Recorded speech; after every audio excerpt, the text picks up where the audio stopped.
আসসালামু আলাইকুম।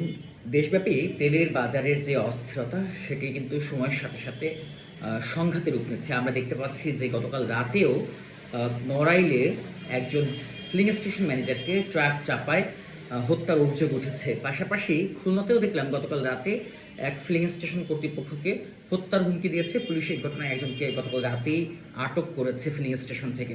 তো এই মুহূর্তে যেই ধরনের একটা অস্থিরতা তৈরি হয়েছে, এই জায়গাটা থেকে কি সমাধান হতে পারে? আমরা দেখছি খুলনা সহ মহানগরীতে যেই পরিমাণ বাইক, আজকে দেখলাম কয়েকজন সামাজিক যোগাযোগ মাধ্যমে স্ট্যাটাস দিয়েছেন যে শহরে যে এই পরিমাণ বাইক ছিল সেটি কিন্তু তিনি এর আগেও কখনো দেখেননি বা ধারণা জানতেনও না। তো আসলে এই বাইকগুলো কোথা থেকে আসছে?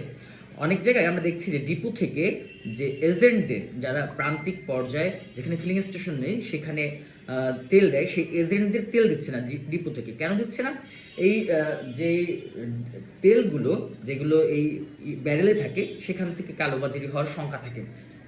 ফলে সেই অঞ্চলগুলো যে সাধারণত শহরগুলোর পাশে যে উপজেলাগুলো থাকে, সেখান থেকে শহরে কিন্তু বাইকগুলো বিভিন্ন গাড়ি সেগুলো ভিড় করছে। ফলে অধিকাংশটি যানজট দেখা যাচ্ছে এবং প্রত্যেকটি ফিলিং স্টেশনেই যে চিল্লাপাল্লা, গ্যাঞ্জাম বা সিরিয়াল নিয়ে একটা হট্টগোল সেটা কিন্তু চলছে। আমরা দেখছি যে যেটি দিন, দিন আরো ভয়ংকর রূপ নিচ্ছে। গতকাল আমার সামনেই দেখলাম এক বাইক চালক ফিলিং স্টেশন একজন কর্মীকে বিশাল আকারে একটি হুমকি দিচ্ছিলেন।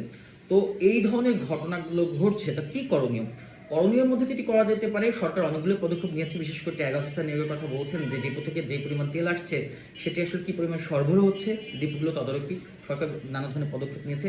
বিশেষ করে একটি জিনিস করা যেতে পারে, যেই রেশনিং পদ্ধতিটা আমরা দেখেছি যে সারাদিন লাইনে দাঁড়িয়ে থেকে ৳২০০ তেল পাচ্ছেন এবং সে সারাদিন কাজ করার পরে আবার পরবর্তী দিন লাইনে দাঁড়াতে হচ্ছে। তো ৳২০০ তেলে সাধারণত অধিকাংশের না হলেও অর্ধেকের বেশি মানুষেরই কিন্তু একদিন কভার করা সম্ভব না, বা সম্ভব হলেও যারা কাজে ব্যস্ত থাকেন তাদের জন্য অনেকটা কঠিন। ফলে রেশনিং পদ্ধতিটা আপাতত শিথিল করা যেতে পারে। সরকার মাঝে বলেছিল রেশনিং পদ্ধতি শিথিল। তো শিথিলটাকে কিন্তু অনেক যে ফিলিং স্টোর কর্তৃপক্ষ আমরা দেখছি যে মানছেন না। তারা বাধ্য হয়ে অনেক সময় একবারই দিচ্ছেন, অনেক সময় তারা যে রেশনিং পদ্ধতি সেটি দিচ্ছে, সেটি যদি সাময়িকভাবে স্থগিত করা যেতে পারে, এই একটা বিষয়। আরেকটা বিষয় হতে পারে, আ আ বিগত সরকারের আমলে আমরা দেখেছিলাম যে পেট্রোল বা ডিজেল যেগুলো কিন্তু এখনো আছে দাহ্য পদার্থ, সেগুলো কিন্তু সংরক্ষণ করা নিষেধাজ্ঞা রয়েছে। সেটিকে আরো কঠোরভাবে কারো কাছে যদি কারো বাড়িতে অযথা এই পেট্রোল, ডিজেল পাওয়া যায়, সে ধরনের আইনানুগ ব্যবস্থা সেটিকে আরো কঠোর করা।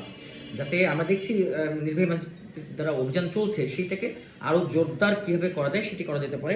আরেকটা বিষয়, সেটি যদিও একটু অনেকের মধ্যে অখুশি হতে পারে, আমার কাছে যেটা ব্যক্তিগতভাবে মনে হয় যে তেলের দামটি সেটি সরকার যেহেতু প্রতিদিন ঘাটতি দিচ্ছে এবং যারা মজুত করছে বা এই যে অনেক সময় হয় না একটা প্যানিক, এই প্যানিকটা হওয়ারও অন্যতম একটা কারণ আছে, সেটা হচ্ছে সবাই জিততে চায়। জেতার একটা আকাঙ্ক্ষা যে আমি যদি আগে যাই, আমি যদি বেশি তেল নেই বা আমি যদি মজুত করতে পারি আমি লাভবান হব। সেই ক্ষেত্রে হয়তোবা যেটি মনে হচ্ছে আমার দিক থেকে যে তেলের দামটা বাড়ানো যেতে পারে।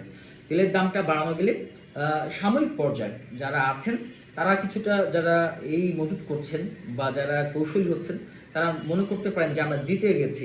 তো তার ফলে এই যে জেতার যে হুট করে যে একটা ট্রেন্ডিং চলছে, অস্থিরতা চলছে, সেটা হয়তোবা কিছুটা শিথিল হতে পারে। তবে তেলের দাম বৃদ্ধি হলে নানা ধরনের প্রভাব পড়বে। সেটি কৃষিখাত থেকে শুরু করে যানবাহন প্রত্যেকটি সেক্টরেই এই প্রভাবটা পড়বে। যেহেতু সরকার প্রতিনিয়ত গচ্ছা দিচ্ছে, হয়তোবা নতুন সরকার আমার কাছে যেটা মনে হচ্ছে বিএনপি এটাকে খুবই চমৎকারভাবে মেইনটেইন করছে।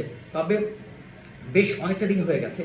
আর যেহেতু এটা আন্তর্জাতিক পর্যায়ে একটি প্রভাব, অনেকে আন্তর্জাতিক গণমাধ্যমের ব্যাপারগুলো দেখছেন, যে যুদ্ধ পরিস্থিতি দেখছেন, সেই জায়গাটাতে থেকে মানুষ অস্থির হয়ে পড়ছেন বহির্বিশ্বের যে ঘটনাগুলো দেখে।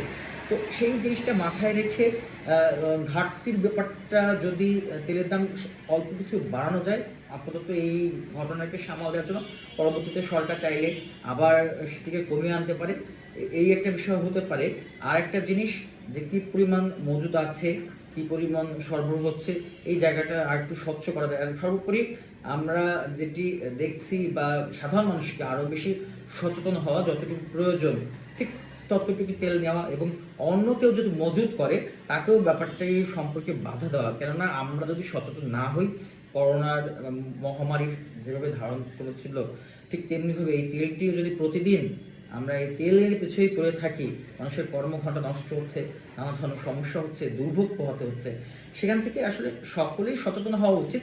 তবে যেই বিষয়টি যতটা না সংকট, তার থেকে আমরা দেখছি একদম একেবারে বাস্তব চিত্র। কারণ সাধারণ মানুষ তো ডিপোতে যাচ্ছে না বা বিভিন্ন ফিলিং স্টেশনগুলো ঘুরছে না।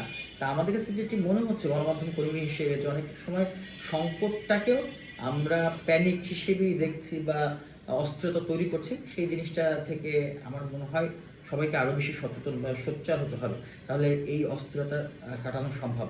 ধন্যবাদ।